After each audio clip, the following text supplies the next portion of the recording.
Donc, Frédérique Sachwald est directrice de l'Observatoire des sciences et des techniques, et Wilfredo Mecheba est data scientist dans cette institution. Et leur travail portera sur la caractérisation des publications en mathématiques de la France entre 2000 et 2015. Et ils sont l'auteur d'un rapport que vous pouvez, je pense, consulter sur Internet, rapport sur la position scientifique de la France dans le monde entre 2000 et 2015, qui n'est pas une mince affaire. Voilà. Je vous donne la parole. Bien, merci beaucoup. Oui, nous sommes, Wilfredo et moi, très, très heureux de participer à ce colloque parce qu'effectivement, la présentation que je vais vous faire, je vais le mettre là peut-être, en fait, se base sur une partie de ce rapport qui est plus générale. Donc, contrairement à beaucoup des intervenants précédents, nous ne sommes pas mathématiciens de profession, ni même spécialisés dans l'analyse des mathématiques, mais nous sommes arrivés à ce sujet par l'intermédiaire d'une analyse plus générale de la production scientifique française. Donc justement, dans le plan, je dirais un mot rapidement sur la motivation plus précise. Et puis ensuite, je vous donnerai quelques informations sur le périmètre de l'analyse et notre méthode. Il y aura des liens avec ce qu'a fait Jean-Marc Schlenker ce matin, mais aussi des différences. Je présenterai quelques résultats. Et puis, j'aborderai des approfondissements à propos de la conclusion. Et j'espère qu'il pourrait y avoir un échange avec la salle. Je vais surveiller mon temps, d'ailleurs. Voilà. Donc la motivation, j'y reviens. Donc le rapport a déjà été mentionné. Il est effectivement disponible en ligne sur le site du HCRS. Et derrière tous les graphiques et les tableaux, vous avez les données qui sont disponibles. Et donc, la motivation à partir de ce rapport, et aussi la motivation de faire une partie spécifique sur les mathématiques dans ce rapport, est d'abord due à la forte spécialisation de la France dans ce domaine. Spécialisation scientifique, je vous donne la définition de l'indicateur qui est couramment utilisé, consiste à rapporter la part d'une discipline pour un pays, donc dans le total de ses publications, à ce même ratio pour l'ensemble des publications mondiales. Donc la France est effectivement, donc son premier domaine de spécialisation, c'est les mathématiques, avec donc 1,7, si on veut, pour cet indicateur de spécialisation. Donc effectivement, c'est un pays qui produit relativement à beaucoup d'autres pays, relativement à la moyenne mondiale, beaucoup de publications en mathématiques. Donc ça, c'est voilà, un constat. Donc quand on étudie la France, voilà, c'est une première motivation de se pencher particulièrement sur les mathématiques. Deuxième raison, se combine à cette spécialisation une reconnaissance internationale, notamment à travers des prix internationaux en mathématiques qui sont, on va dire, relativement fréquents. Mais je parle d'un paradoxe des mathématiques en France avec un point d'interrogation, c'était un peu la motivation aussi. Si on regarde des indicateurs d'impact scientifique des publications, eh bien en revanche, cet indicateur pour la France, je vais y revenir, on va dire qu'il est bon sans plus. Voilà. Donc, comment est-ce que tout ça est cohérent? Voilà. Donc, c'est un petit peu ça le point de départ de l'investigation un peu plus précise qu'on a faite dans le rapport des mathématiques. Alors, quelles sont les données qu'on a utilisées? Donc, on a regardé les publications sur cette période, 2000-2015. Et on a utilisé deux grands types de données, des données bibliométriques, donc la base de publications et de citations qu'utilise l'OST est une version enrichie du Web of Science. Hein, donc, on travaille sur les données brutes et on fait certains enrichissements de cette base. Et par ailleurs, on a combiné ça avec une identification des mathématiciens qui ont reçu des prix internationaux, ceux que j'ai listés là, et qui ont publié sur la période. C'est-à-dire que nous, on repère leurs publications, simplement là, on a défini un petit peu comme Jean-Marc de façon différente, un groupe qui sont ceux qui ont reçu des prix, et on a défini leur nationalité par le pays où ils ont fait leur doctorat. Hein, ce n'est pas leur nationalité de naissance, mais après, dans l'attribution des publications, on les a gardés à leur pays de doctorat. Même s'ils ont bougé, j'en parlerai, ça a été déjà mentionné, cette question de la mobilité. Et puis pour alléger un peu les comparaisons, on a un référentiel uniquement de 17 pays hein, qui sont mentionnés là, qui sont des pays soit spécialisés en mathématiques comme la France, soit les principaux producteurs de publications en mathématiques. Par exemple, les États-Unis ne sont pas spécialisés en mathématiques, mais sont désormais le deuxième producteur mondial, puisque depuis 2012, c'est la Chine qui est le premier producteur mondial. Donc vous avez ici, donc, par ordre décroissant, de part dans la production totale en mathématiques dans le monde. Donc la France, vous voyez, est à 6% de la production, je vais revenir sur la nomenclature, de publications en mathématiques, alors que pour toute discipline confondue, on est un petit peu au-dessus de 3%. Hein, donc c'est comme ça qu'on calcule l'indicateur de spécialisation. Et puis on a fait quelques entretiens avec des mathématiciens et mathématiciennes pour commencer à tester un peu certains résultats. Donc, pour avoir des regards un petit peu différents, on a pour cette présentation, dans le rapport, il n'y a que 3 corpus, mais là, on en a rajouté un. Donc, on a 4 corpus. Donc, le premier... ah non, c'est pas ça du tout. Je voulais pointer, je me suis trompée de bouton. Donc, ça doit être ça, peut-être. Bon, je crois que je vais renoncer. C'est le bouton du haut. Pardon, c'est le bouton du haut. Oui, c'est ça. Voilà, très bien. Donc le corpus total OST dont j'ai parlé utilise donc bien sûr la nomenclature du Web of Science qui comporte 4 domaines de recherche qui sont listés là. Donc on retombe sur une discussion qui a déjà eu lieu plusieurs fois au cours du colloque. Mathématiques fondamentales, mathématiques appliquées. Ensuite, on a statistiques et probabilités. Et puis, mathématiques pour application interdisciplinaire. Alors, dans le Web of Science, comment sont faits ces domaines, comment sont identifiés ces domaines de recherche? Eh bien, c'est par les citations croisées, enfin les références que les articles se font les uns aux autres et la densité relative de ces références. Donc, la proximité thématique et de référence entre les articles.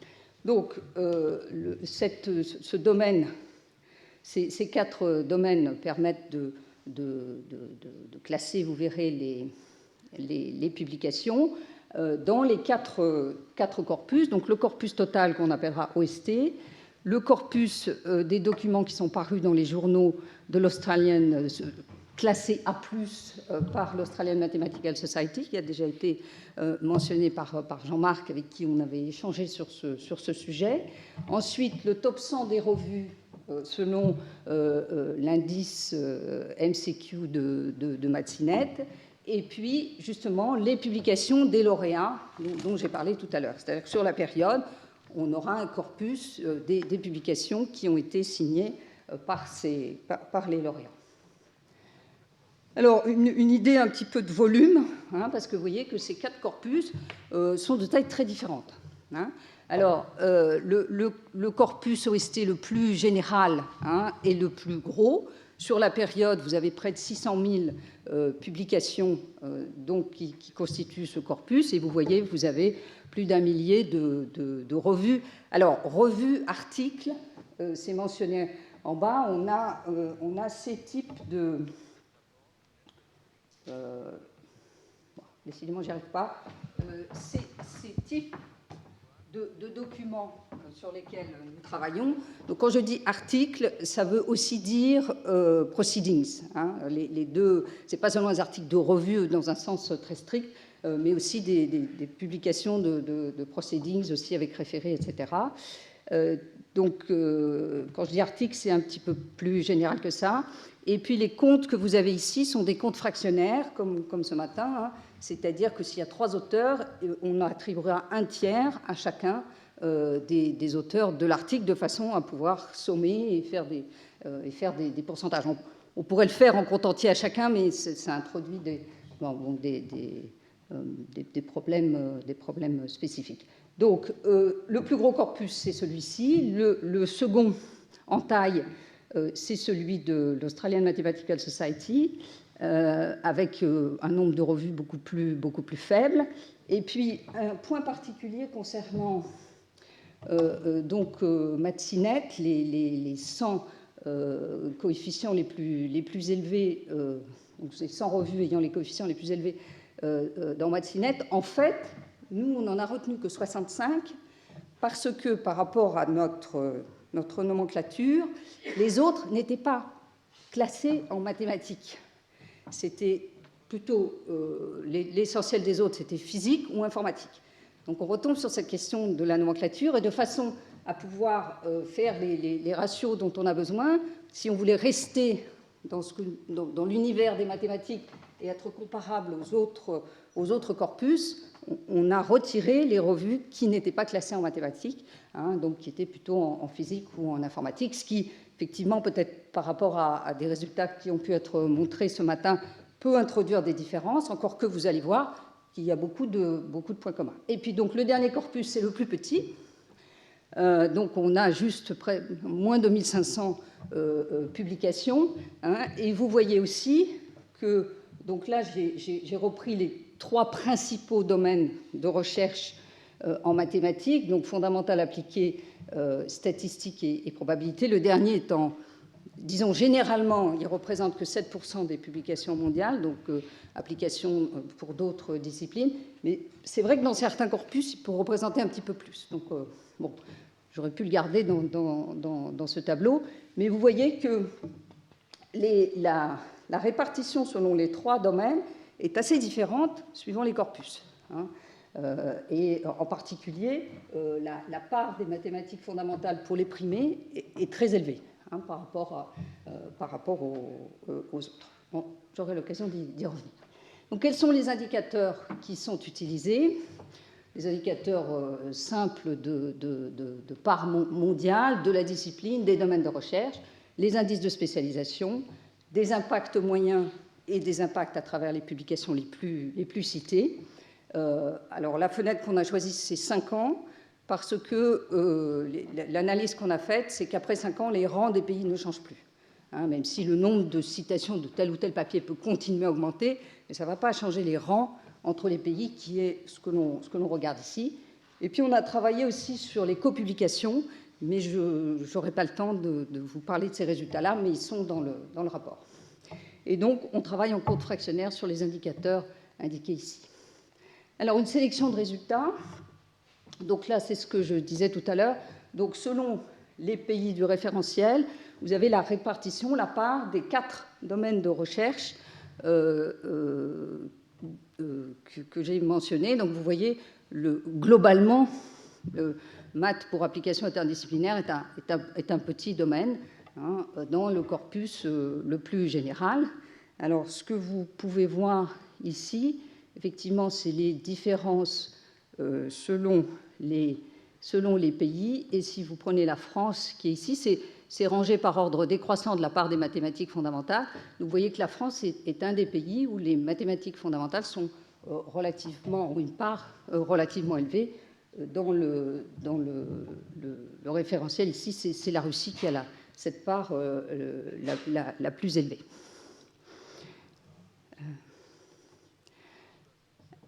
Alors, ici, vous voyez la part de chacun des pays selon 3 corpus. La base OST, donc générale, les revues A, Australian Society, et puis MCQ. Et vous voyez que ça varie selon les corpus. Alors, en particulier, j'ai mis des flèches vers le bas pour montrer que quand on passe du corpus le plus général au corpus plus sélectif, d'une manière ou d'une autre, la part de la Chine, de la Russie, de l'Iran et de la Roumanie baisse sensiblement. Et c'est l'inverse pour les États-Unis, la France, notamment, je ne vais pas citer tous les pays, Israël et l'Autriche. Donc, schématiquement, on peut dire que les pays à haut revenu, les pays anciennement scientifiques, ont tendance à voir leur part augmenter dans les corpus plus sélectifs, et que c'est l'inverse pour les pays émergents, si on veut aller vite. Là, on est sur les lauréats des prix, donc le corpus qui n'était pas sur le graphique précédent.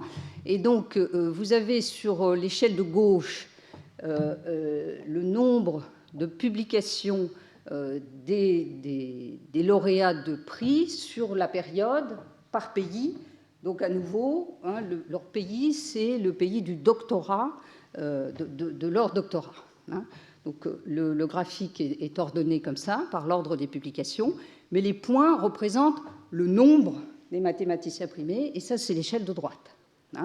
Donc, vous voyez que les États-Unis ont à la fois le plus grand nombre, sont en rang 1, à la fois pour le nombre de mathématiciens et pour le nombre de publications, mais pour certains pays, ils n'ont pas le même rang. Alors, on peut prendre la Russie, qui a plus de mathématiciens primés que son rang en termes de publication, et la Belgique, eh bien, ça va être l'inverse. Et ça peut être en partie dû aux questions de mobilité, puisque les mathématiciens qui font leur doctorat en Russie, eh bien, ils peuvent après bouger. Et je voudrais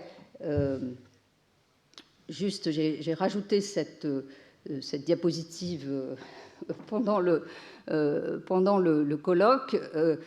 C'est un peu une parenthèse, c'est sur la mobilité, et c'est pour être complémentaire avec la présentation de ce matin. Donc, vous avez ici le pays du doctorat.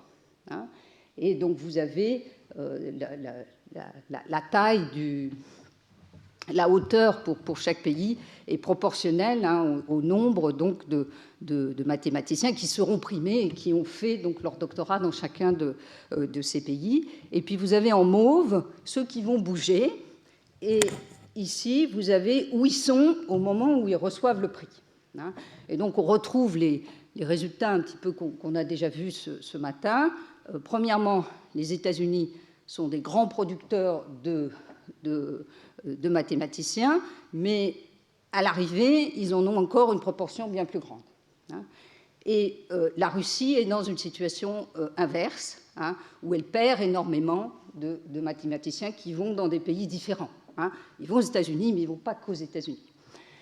Et bon, le pays qui nous intéresse un peu ici, c'est la France.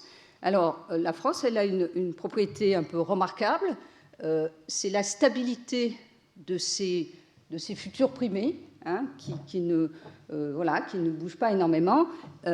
Et on a fait le même constat dans le rapport pour les prix Nobel. On a une assez grande stabilité. Et en mathématiques, en plus, la France est attractive, puisqu'elle a notamment des mathématiciens qui viennent du autre. Là, les autres, c'est des petits pays, par exemple la Belgique. Donc, voilà, l'Allemagne, par exemple, ici, vous voyez, va perdre en quelque sorte relativement plus de mathématiciens que la France.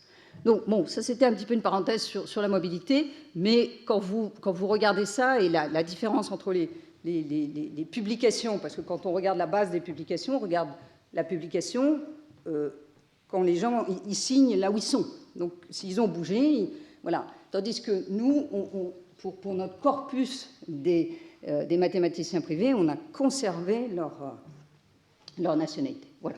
Donc, ça, c'était pour un petit peu cadrer les quantités, les parts des différents pays selon les corpus. Donc là, ce que l'on regarde, c'est la spécialisation par domaine de recherche, c'est-à-dire à l'intérieur des mathématiques, les 4 domaines dont j'ai parlé. Si on calcule un indicateur de spécialisation, non pas mathématique versus les autres disciplines, mais à l'intérieur, eh bien, on voit que c'est très variable. Vous avez des pays d'abord qui ont des indices de spécialisation très forts et d'autres qui ont des indices beaucoup plus faibles. Et puis, par sous-discipline, c'est très variable. On retrouve donc la forte spécialisation en maths de la Russie, mais qui tient beaucoup aux maths fondamentales. On retrouve la spécialisation de la France, et la France est un des rares pays, finalement, qui est spécialisé, donc relativement au monde, dans les 4 sous-disciplines. Les autres pays qui sont dans ce cas-là, c'est l'Espagne, j'ai dû le marquer, voilà, Israël et l'Iran. Sinon, les autres pays, ils peuvent être spécialisés dans certains domaines et pas dans d'autres. Par exemple, si je prends les États-Unis, globalement, les États-Unis ne sont pas spécialisés en mathématiques, ils le sont dans un seul sous-domaine, c'est statistiques et probabilité. Donc, voilà, des profils qui, quand on creuse, les Pays-Bas aussi sont spécialisés dans ce domaine et très non spécialisés en mathématiques fondamentales et en mathématiques appliquées. Et puis, dernier peut-être pays d'intérêt à mentionner, la Chine, où là, vous voyez que c'est les mathématiques appliquées qui tirent la spécialisation en mathématiques de la Chine. Donc voilà pour détailler un peu plus les profils. Et maintenant, on va reprendre les 3 principaux domaines de recherche en mathématiques. Et on ne regarde plus la spécialisation, on regarde l'impact à 5 ans, c'est-à-dire le nombre de citations par publication pour ce pays,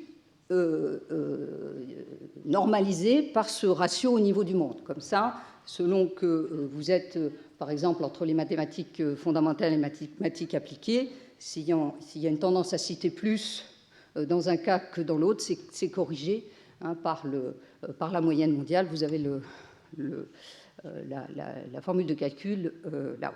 Donc, j'en viens à ce point que je mentionnais en introduction. Donc, ce que l'on voit ici, dans le cas de la France, c'est que, donc là, on est par ordre décroissant de l'indice d'impact en mathématiques fondamentales. Donc, la France, là, dans ce référentiel, est en 5e position avec un indice qui est un peu au-dessus de 1,1, donc disons 15% au-dessus de la moyenne mondiale en mathématiques fondamentales. Mais vous voyez que l'indicateur est beaucoup plus faible, beaucoup moins favorable, d'abord en mathématiques appliquées et en mathématiques, en statistiques et probabilités. En fait, la France est juste à la moyenne mondiale. Puisque là, elle est à 1. Vous voyez, le graphique est ordonné par rapport à 1. Donc, voilà, on voit un premier résultat, c'est que la performance en termes, disons, d'influence académique ou scientifique, tel qu'il est, disons, approché, mesuré par cet indicateur d'impact pour la France, il est vraiment tiré par le domaine mathématique fondamental, et la France est dans une moins bonne position pour les autres domaines de recherche. Et vous voyez que c'est très différent pour d'autres pays. Alors, si je prends les États-Unis, que je mentionne ici, bon, les États-Unis ont des indicateurs, disons, favorables dans les 3 domaines, et notamment donc en statistique, probabilité, mais les performances dans ce domaine-là sont très élevées pour la Grande-Bretagne, la Belgique et là-bas les Pays-Bas. Et puis, commentaire à droite du graphique, donc les pays qui ont des faibles impacts, eh bien, on retrouve la Russie qui est très spécialisée en mathématiques, mais qui, ça a aussi été dit ce matin, pour des raisons diverses, et ça s'est sûrement accentué, disons, dans le courant des années 2000, bon, ça se redresse un petit peu, mais les publications russes ont un impact faible. Alors ici, je l'ai mis en blanc. Ça ne se voit pas forcément beaucoup. Je n'ai pas fait un graphique spécifique, mais on a calculé donc, ces mêmes indicateurs pour les lauréats des prix internationaux. Alors, bien sûr, il se confirme que les lauréats des prix internationaux ont des indicateurs beaucoup plus élevés que la moyenne, l'ensemble des mathématiciens, puisque cet indicateur, vous voyez, pour les États-Unis, il vaut 16, alors que, bon, il est concentré en mathématiques fondamentales. Si on prend les États-Unis ici, en mathématiques fondamentales, ils doivent être à 1,5. Donc, vous voyez, c'est quasiment 10 fois plus pour les auteurs hein, qui ont été lauréats de prix en mathématiques. Mais on retrouve quand même une différence entre les États-Unis, la Belgique, qui est à 7,5 pour ses lauréats, et la France, qui est à 6,5, et la Russie, pour lesquels ça va être inférieur à 6. Donc, à la fois, les lauréats de prix internationaux ont des publications qui ont un impact très supérieur à ce qu'il est pour l'ensemble des mathématiciens du même pays, mais on conserve une différence entre les pays. Je vous ai mentionné que cela parce que malheureusement, l'échantillon vous avez vu tout à l'heure, des publications des mathématiciens primés, quand on le regarde par pays, ça finit par faire pas beaucoup de publications, donc on n'a gardé que ceux qu'on avait que plus de 50 sur la période. Oui. Oui. Quel sens vous attribuez au fait qu'un lauréat, c'est quand même des mathématiciens exceptionnels, hein, les que vous avez mentionnés. Quelle signification vous avez au fait que aux États-Unis, il y a un impact de 16 et je sais pas, en France, un impact de 6,5 ou en Russie, moins de 6 Est-ce que ça veut dire que les gens qui attribuent les prix ont mal jugé? Est-ce que ça veut dire que ces chiffres sont peut-être à prendre un peu avec des pincettes? Ça fait partie des choses pour lesquelles je suis contente d'être là, parce que vous avez, moi, dans les mathématiciens que j'ai pu interroger, souvent, ils avaient une connaissance un peu personnelle. Je veux dire, ils connaissaient les travaux des mathématiciens en question, enfin des mathématiciens primés, et ils pouvaient faire des commentaires sur oui, un tel, il est extraordinaire, ou il est dans tel domaine, enfin bon. Donc, moi, je n'ai pas, j'ai pas d'explication. Je constate ce que je viens de dire, c'est-à-dire qu'il y a une certaine corrélation entre l'ensemble des publics. C'est pas entre les rangs, si on veut. Hein, il y a une certaine corrélation entre les rangs, mais sur le fait que j'ai pas d'explication très détaillée en fonction des profils. La seule chose que qu'on a vraiment constaté concernant les mathématiciens primés, c'est qu'ils publient vraiment essentiellement en mathématiques fondamentales. C'est-à-dire que si on redistribue leurs publications selon la nomenclature que l'on a, avec les revues que l'on a, on les retrouve quand même essentiellement en mathématiques fondamentales, un petit peu en appliqué, un petit peu en stade proba, mais bon. Et ça, c'est valable pour tous les pays, pour tous les pays qu'on a regardés, c'est-à-dire les pays qui sont là, de ce point de vue-là, même les États-Unis qui ne sont pas spécialisés en mathématiques fondamentales, leurs primés le sont. C'est juste un mot, mais je ne veux pas rallonger le... En fait, la citation, ce n'est pas simplement un jugement de valeur, c'est aussi une monnaie de crédit scientifique, c'est tout. Et donc, ça dépend de la taille de la communauté, de l'énergie d'échange au sein de la communauté, etc., et de la constitution d'un capital de crédit qu'on veut se répartir entre membres de la communauté. C'est évidemment aussi une des fonctions de la citation. Et donc, qu'est-ce que vous voulez dire par là? Vous voulez dire que les États-Unis sont favorisés par leur taille? Aussi, et par peut-être des liens internes de la communauté. Ça veut dire quelque chose sur la structure d'une communauté aussi, la citation. Ça n'est pas un jugement porté par un individu sur l'usage absolu en fonction de la valeur absolue d'un papier. Ça, c'est non, d'autant plus que là, derrière, c'est pas Michel un papier Zip qui a... m'a appris abondamment. En général...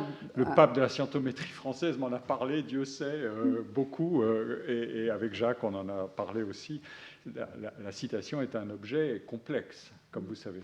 Enfin, je ferme la parenthèse, sinon nous débordrons trop. Est-ce que l'impact peut être affecté par la langue dans laquelle a été faite la première publication? Ah, la première publication. Alors, est-ce que les Russes ne sont pas défavorisés par le fait que... Ben si, ça, je crois que, Jean-Marc en avait dit un mot, mais peut-être que je vous parle de la base, pour vous dire un mot de la base d'origine dans laquelle on retrouve toutes les publications et donc à partir de laquelle où on a les citations. C'est une base qui est très largement en anglais, mais pas exclusivement. Le critère, un critère nécessaire, c'est d'avoir des résumés en anglais. Hein, mais après, les articles, ou certains articles des revues, peuvent être dans des langues nationales diverses. Nous, on a un petit peu regardé, notamment en statistiques probabilité, on a trouvé des revues françaises, on a trouvé des revues de différents pays. Maintenant, à l'intérieur, vous pouvez avoir aussi, une revue française avec des articles en anglais. Hein. Mais la question précise que vous posez, l'article de publication, le premier article, ça, moi, j'ai pas de référence en tête. Oui. En fait, dans les entretiens qu'on a eus, on avait posé cette question et il était apparu que les publications mathématiques ne souffraient pas de ce biais, puisque les publications mathématiques se lisent très facilement, en fait. En tout cas, c'est ce qu'on avait. Oui, enfin, il me semble que dans les mathématiciens qu'on a pu interroger, la vie n'était peut-être pas forcément toujours complètement tranchée sur ce sujet. Mais ce n'est pas une question qu'on a creusée, en tous les cas. Ce n'est pas une question qu'on a creusée. Mais ce que je peux dire par rapport à la base, parce que nous, contrairement à ce qu'a fait Jean-Marc et à ce qu'ont fait d'autres interventions dans le colloque, on ne fait pas d'études longitudinales. On a une période, mais en fait, sur la période, on ne suit pas des individus. Même nos primés, on a pris leur publication, on n'a pas cherché à voir les étapes de carrière particulièrement. Voilà, donc on n'a pas... Il faut que je fasse attention à l'horaire. Oui, bon. Alors, j'avance, sauf, madame, si c'était une question de clarification. Bon, bah alors, je prendrai à la fin. Du cas de la Russie, parce que les scientifiques russes sont émigrés largement. Les théoriciens fondamentaux sont aujourd'hui les nationaux de notre pays, dont la France, l'Allemagne, surtout les États-Unis. Alors, en fait, je vais faire une clarification supplémentaire voilà. Quand ici, on attribue une publication à la Russie, c'est à son adresse. C'est-à-dire que ce sont bien des Russes qui travaillent en Russie. S'ils ont émigré, dans ce graphique-là, s'ils ont émigré en France, ils vont être attribués à la France, contrairement à ce qu'on a fait pour les primés. Hein. Donc les Russes qui ont émigré et qui travaillent désormais dans des institutions étrangères, ils sont là où ils ont signé. Hein. S'ils sont dans une université française, ils signent une université française, ils seront dans la France, hein, même s'ils sont russes de nationalité. Et donc là, ce que l'on a fait, là on était sur le corpus le plus général par domaine. Ici, on a 3 corpus différents, mais on est sur... on n'a pas fait de détails par domaine, mais je redis, pour les 2 corpus plus spécialisés, on a un poids des mathématiques fondamentales qui est plus fort. Et ce que l'on voit, c'est que les rangs, hein, en termes d'indicateurs d'impact, eh bien, changent selon le corpus. Hein. Donc, ici, on retrouve celui de la base générale. Donc là, vous avez la Russie, hein, qui était à droite, c'était dans le sens inverse précédemment. Vous avez les États-Unis qui sont ici, et la France qui est ici.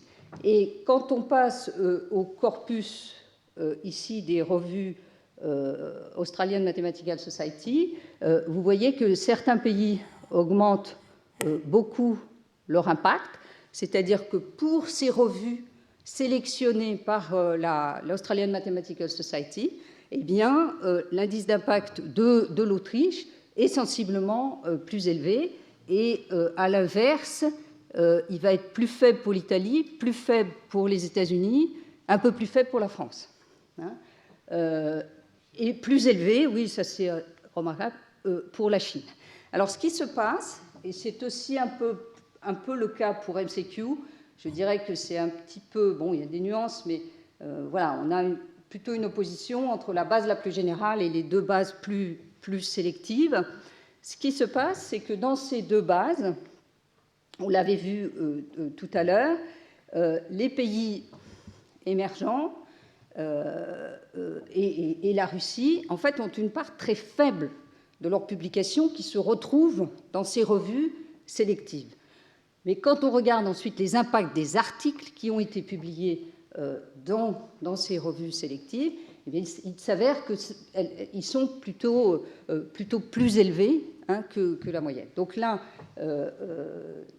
une hypothèse qu'on peut avoir, c'est qu'ils ont été en quelque sorte hyper sélectionnés, et que les articles de ces pays qui sont publiés effectivement dans ces revues ont été extrêmement sélectionnés. Alors il y a une autre hypothèse, 5 minutes, je me dépêche, une autre hypothèse qui pourrait être que dans la mesure où ces articles sont rares, que ces pays ont peu d'articles qui sont publiés dans ces revues, peut-être qu'il y a à nouveau un phénomène que vous suggériez de communauté et qu'ils vont être très cités par la communauté chinoise ou russe parce qu'ils ont réussi. Bon, voilà. Mais là, j'ai pas de... Voilà, c'est des hypothèses. Mais on constate que les pays qui sont très présents, qui ont une part importante de leur publication en mathématiques, qui sont dans ces revues sélectives, eh bien, dans certains cas, ça fait baisser leur indice d'impact, ça peut inverser des rangs entre pays. Ils ont une part beaucoup plus forte, c'est le cas de la France. La part de la France dans ces deux ensembles sélectifs de revues est beaucoup plus élevée que sa part dans la base OST. On passe de 6% à plus de 10%. Mais en termes d'impact, ça va un petit peu dans l'autre sens. Donc j'en viens aux conclusions que j'ai déjà un petit peu en partie données. Donc d'une certaine manière, on a résolu un petit morceau du paradoxe. La France est spécialisée dans tous les domaines de mathématiques, mais ses performances sont bien meilleures en mathématiques fondamentales que dans les autres domaines. Donc, elle repose, ses performances sur l'ensemble des mathématiques reposent beaucoup sur les mathématiques fondamentales. Ensuite, la part de la France, donc sa part mondiale des publications est d'autant plus élevée que le corpus est plus centré sur les mathématiques fondamentales, ce qui est un petit peu complémentaire de ce que je disais précédemment. Et maintenant, au sein de ces corpus sélectifs, les impacts de la France ne sont pas particulièrement élevés. On vient de voir les deux corpus sélectifs. J'avais mentionné les chercheurs primés précédemment. Et là, la question qu'on pourrait se poser, c'est celle de la concentration au sein donc, de ces mathématiques fondamentales, au sein de différents corpus, la concentration peut-être sur un nombre limité finalement de mathématiciens des performances. Donc là, il faudrait descendre à un degré plus fin et examiner la distribution sur les chercheurs pour voir si on a en quelque sorte des leaders, si on aura une concentration en France des citations sur un nombre très, très limité de chercheurs. C'est une question qu'on peut se poser. Et puis la dernière, sur laquelle j'espère certains d'entre vous réagiront.